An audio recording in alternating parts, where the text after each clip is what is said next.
Hey YouTube family, it's Dinko the Realtor, your Utah Realtor. Has the housing market or the economy stabilized? No, I've been saying that for quite some time right now, and I'm going to show you what's going on the supply side, where more and more houses, more and more units are hitting the housing market, and that's the only thing that prevented the housing market crash to continue in that second half of 2022, where we saw prices drop upwards of 15%. So before we get into that, I just want to show y'all some charts. This is a slow moving industry, right? It's not a liquid asset. It's not something where you just go onto the stock market, you push a button, you sell all your stocks. Housing is, and it's the last thing that gets affected because it's not so liquid and people always need a place to live. But look, if we're comparing to the crash of 08, 09, look at these charts. None of it happened overnight. So that was right there, San Francisco, Seattle, took even longer.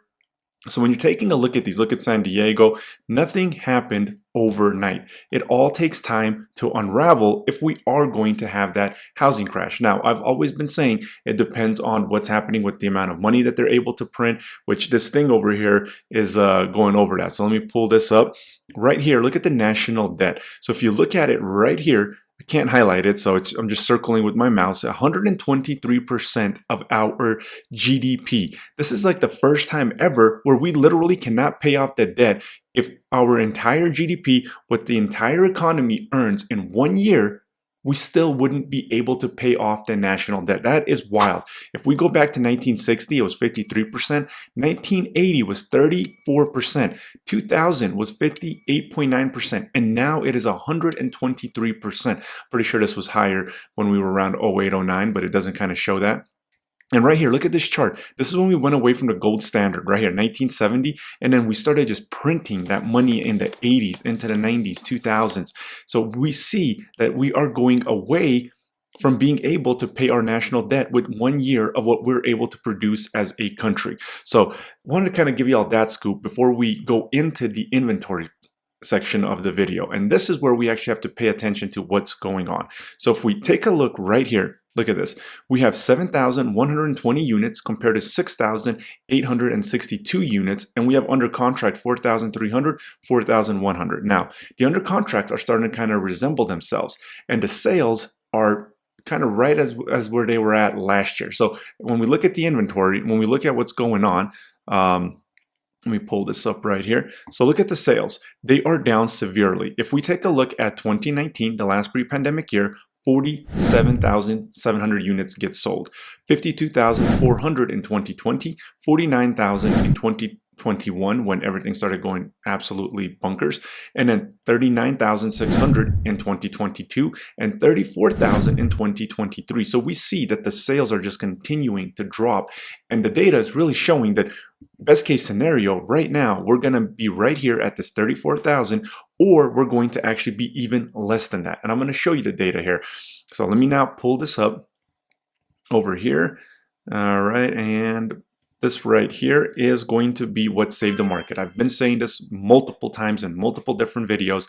Look at that. The amount of listings that were negative year over year when we compared 2022 to 2023. If this inventory was hitting the market, we would have had an extra 7,000 homes on the market, and that crash would have continued. Prices would not have upticked in the spring of 2023, and that's what they're doing right now as well. I've been saying prices are going to uptick in the spring of 2024. It's going to mimic last year. The first half of the year, well, January is a good year to, if you're trying to get a deal as well. January is a good month, but the spring season is literally where the market peaks nowadays. That's where the upswings happen, and then as soon as the spring buying season is over, the prices, the sales, everything starts plateauing and starts coming down. So we used to actually the third quarter, so that would be September. That's when our sales would peak. So we would actually have an increase in the summer sales over the spring sales the last 2 years, and the preliminary data showing that this is going to be the third year where we peak in the spring, and then prices and sales start plateauing and coming down into the summer and after summer. So it makes that second half the best time to buy if you're looking for a deal. Now, if you're looking to buy a house and have more inventory and more options, then maybe you want to kind of start looking in that summertime, because you're going to have that leftover spring, you're going to have the summer inventory hitting, and you're going to have more options. The housing market inventory plateaus sometime in October these last few years. Usually it plateaus right as the school year starts. Things are kind of changing. But anyway, this right here is what has prevented the housing market from absolutely crashing. Now, look what's going on with the inventory now. So let me pull this up. All right, here we go. So this is 2020, 2021, 2022, and 2023. And then right here, we have 2024. So what we're going to look at is this right here in 2023. So if you take a look and you compare it to 2022, we see that it's just like the chart that I have on the Excel. We see that it is negative, right? Look at that. Look how much less listings. Now, look what happens at the end of 2023. Not a big deal, right? 100 homes. So we have 3,009. Let me actually remove myself and then see if I can zoom into this. There we go. So if we take a look at this, right, just negative with the amount of units hitting the housing market. Now right here, just 100. That's not a big deal. I mean, 100 units is not going to do anything, right? And now all of a sudden we go to 250 units or so. So again, not a huge deal, but okay, things are increasing, right? Is this trend going to continue? This is November and December of 2023. Well, look when we get into 2024. In 2023 of January, we had 3,200 listings hit the housing market. And in 2024, we have 3,769, which is an increase of 499, actually 500, right? And then if we look at February, 3,280, and this year, 3,852, so over 500. So we have 550, 570 units hitting the housing market more. So if this was the only thing that prevented the housing market from crashing was the fact that we were not having that same inventory, the same amount of listings hitting the housing market. Well, what's going to happen if the sales are not rebounding and yet we are starting to now see inventory hitting at a faster pace? Well, what that could actually mean is this spring uptick is going to be shorter lived. And then on top of that, if the recession does hit, it could make things interesting, right? This is why I've been saying things are not stabilized in the economy, in the housing market, and we know that. If you listen to the Fed, if you look at the fight against inflation, the banking crisis, the commercial real estate crisis, you can Google all this stuff. The car industry is mimicking the 08-09 subprime mortgages with their subprime car loans. You know, there's repos that are higher than any time during or before 08-09. You can do your research and find these articles. And that's what I'm saying. Nothing has stabilized. And remember, the Fed right here, or the housing industry, urges Powell to stop raising interest rates or risk an economic hard landing. So this was what was, they sent a letter, the National Association of Realtors, the Builders Association, and the Mortgage Bankers Association, which is the lenders.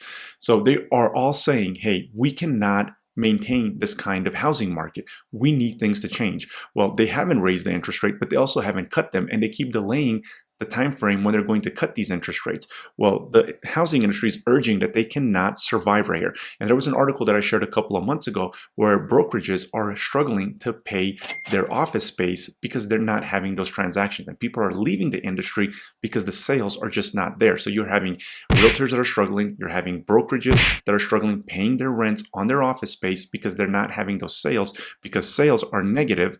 Right, so if I pull this up, so we know that the listings are negative, but also look at the sold data, right? Negative 20, negative 15. Then if we compare it to 2021 or 2019 levels, negative 30, negative 40. So we see that these sales are just not sustainable for the housing industry, and nothing has stabilized in the housing market, in the economy. I keep saying that. So until things stabilize, we can't say what's going to happen one way or another. And I do believe that the prices are going to come down here in the second part of the year, and that's going to be the third year in a row where we kind of peak in the spring, plateau, and prices start coming down. So if you're looking for the deal, the second half of the year is going to give you a better deal than the first half.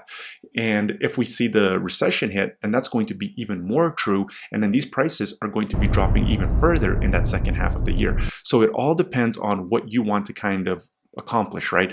And this is what they're kind of urging. So I'm going to wrap this video up, but check this out right here. This is what the home housing industry is kind of scared about. So if we take a look right here and we scroll up, so small U.S. home builders tap the brakes as credit squeeze, raising rates hurt. So the interest rates are hurting these builders, and the builders are now starting to build a little bit less of inventory. So we see that, right? 15 to 20% decline in new projects. That's what this builder is saying.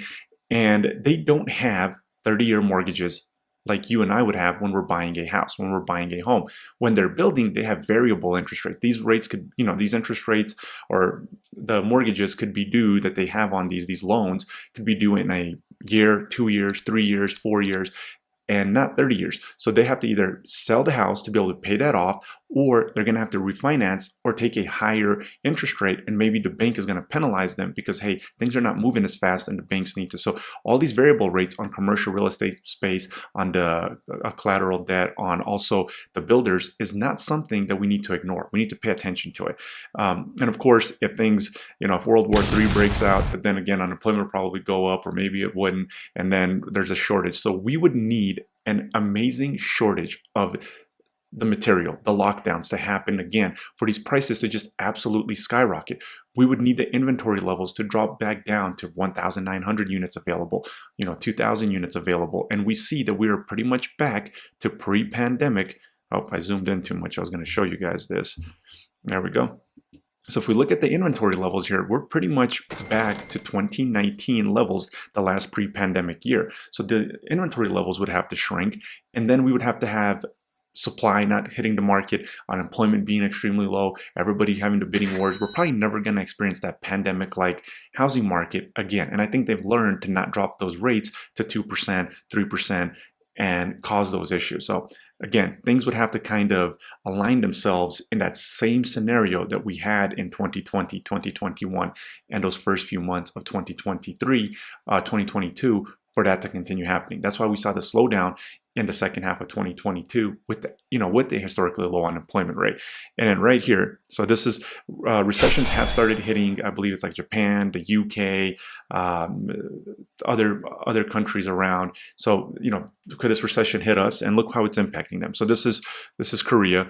So 8 in 10 builders struggle to pay back debt interest. So if they're having an issue paying their debt interest back, they're not able to build. They might get foreclosed on. And if we look at this article here, the negative impact late payments have on construction industry. So this is also going to be more than just housing. But we take a look here, and it's talking about that they can't start new projects. It's hard for them to pay off their debt. So these builders need to sell these houses in order to be able to pay off even the land, right? Even if they're now saying, hey, we're going to be building a little bit less, but it's still actually higher than 2019, the last pre-pandemic year, they are going to still need to pay off that debt. They're still going to need to show to their shareholders, especially the big builders that are publicly traded on the stock market, that they're continuing having good revenues. Well, if they're not, their stock can actually plummet, and that can hurt them as well. So it's not even just the sales, it's everything that's kind of connected within the housing market, within the economy.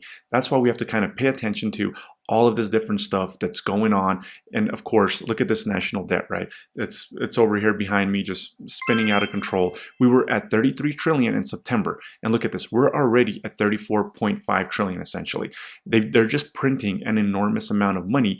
And when is this debt bubble going to cause us pain? Are they going to be able to print their way out of this, or are they not going to be able to print it? So that's the biggest key, the biggest question.